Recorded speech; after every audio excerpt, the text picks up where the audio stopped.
Bagi seorang pria yang sedang menjalani pemeriksaan kesuburan bersama pasangan, ya menunggu hasil analisis sperma bisa jadi momen yang paling menegangkan. Ada rasa cemas, ya khawatir, bahkan mungkin takut akan hasilnya keluar ya.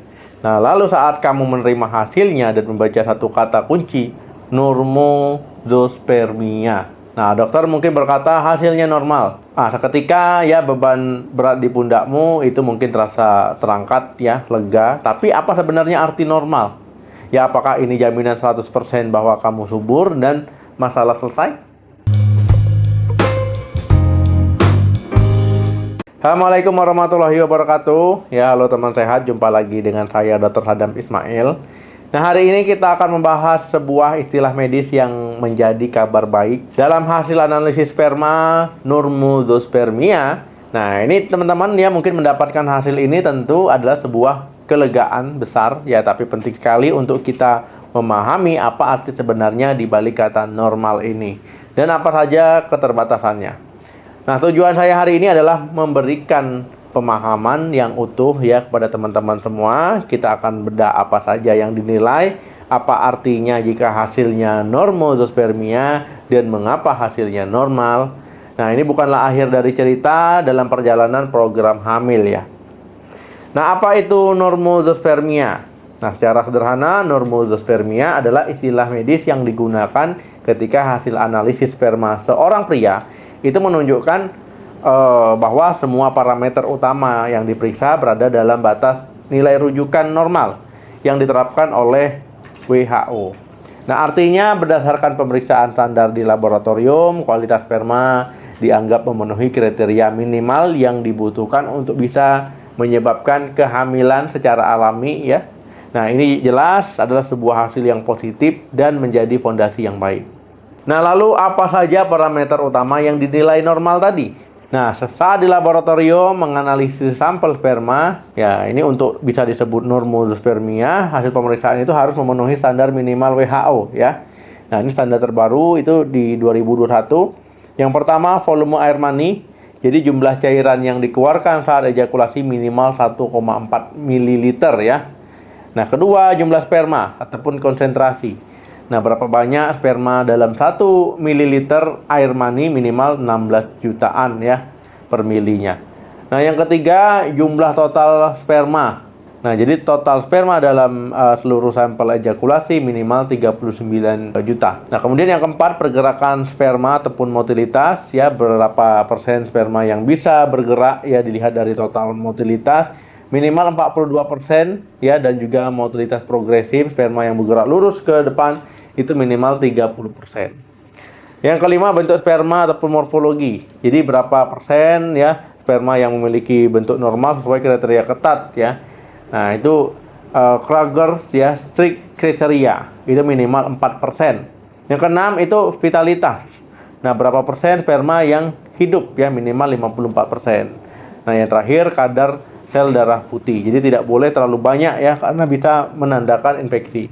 Nah, jika semua parameter utama ini, terutama jumlah, pergerakan, bentuk ya berada di atas nilai batas minimal tersebut, maka didiagnosa normozospermia. Nah, kemudian pertanyaannya, apakah normozospermia jaminan pasti hamil? Nah, ini adalah bagian yang paling krusial untuk dipahami agar tidak ada kesalahpahaman. Mendapatkan hasil normozospermia adalah kabar baik, tapi itu bukan jaminan 100% bahwa kamu pasti akan mudah punya anak ya, atau bahwa semua masalah kesuburan selesai.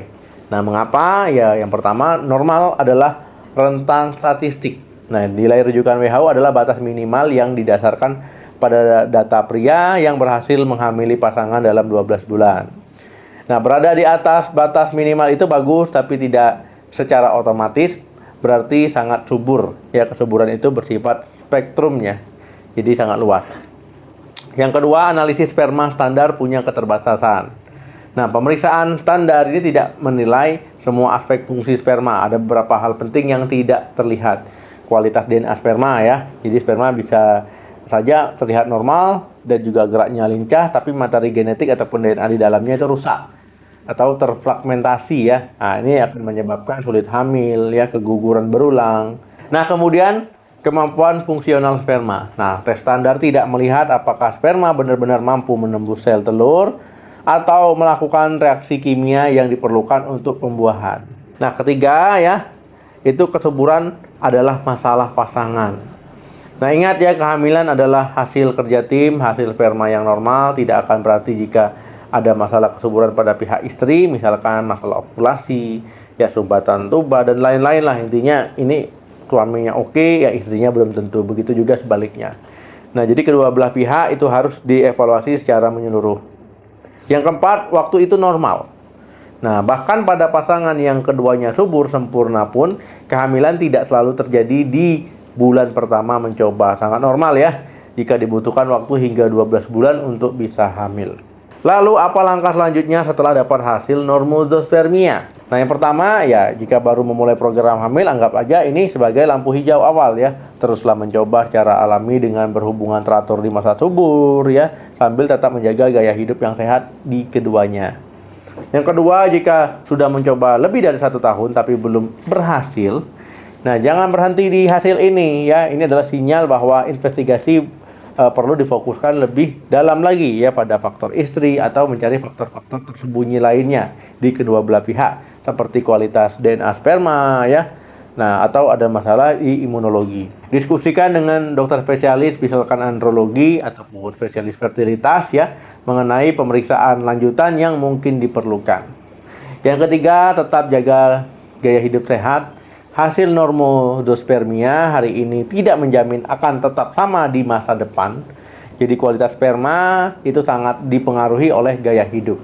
Jadi tetaplah menjaga pabrik spermamu agar tidak terus berproduksinya itu terganggu. Jadi harus dijaga ya supaya tetap optimal terus-menerus. Nah, tim menjaga kualitas sperma tetap optimal. Ya, meskipun hasilnya sudah normal, tidak ada salahnya untuk terus menjaga ya. Nah, supaya nanti tidak turun ataupun tidak berubah. Nah, ingat, siklus produksi sperma itu butuh waktu kurang lebih 3 bulan ya. Yang pertama, makan makanan bergizi, fokus pada makanan kaya antioksidan, buah, sayur, zinc, selenium, dan juga omega 3. Hindari makanan olahan. Yang kedua, berat badan harus ideal ya, hindari obesitas. Dan juga hindari terlalu kurus ya. Yang ketiga, hindari rokok, alkohol. Nah, karena keduanya sama beracunnya bagi sperma. Keempat, kelola stres dan cukup tidur ya. Ini penting untuk keseimbangan hormonal. Terakhir, hindari panas berlebih pada testis. Jangan mangku laptop ya, hindari sauna, berendam air panas yang terlalu sering ya. Naik sepeda yang sadelnya itu nggak nyaman ataupun terlalu lama itu juga nggak boleh. Pakai celana ketat juga nggak boleh. Kesimpulannya ya, mendapatkan hasil analisis sperma normozospermia adalah sebuah kabar baik yang patut disyukuri. Ini menunjukkan bahwa secara umum pasukan spermamu memenuhi kriteria dasar untuk bisa menyebabkan kehamilan. Tetapi penting sekali untuk tidak terlena. Hasil normal bukanlah jaminan mutlak dan bukan akhir dari investigasi jika kehamilan belum juga terjadi. Ingatlah keterbatasan dari tes standar ini dan bahwa kesuburan adalah hasil kerja tim antara pria dan juga wanita ya, jadi antar pasangan. Gunakanlah hasil ini sebagai motivasi untuk terus menjaga gaya hidup sehat dan terus berkomunikasi secara terbuka dengan dokter maupun pasanganmu ya dalam menjalankan program hamil. Nah, punya pengalaman apa dengan hasil analisis spermanya? Silakan tulis di kolom komentar. Jangan lupa di like ya video ini, di share video ini, dan juga di subscribe channel ini untuk informasi kesehatan penting lainnya. Terima kasih yang sudah nonton sampai habis. Jaga kesehatan selalu ya, salam sehat, sampai jumpa.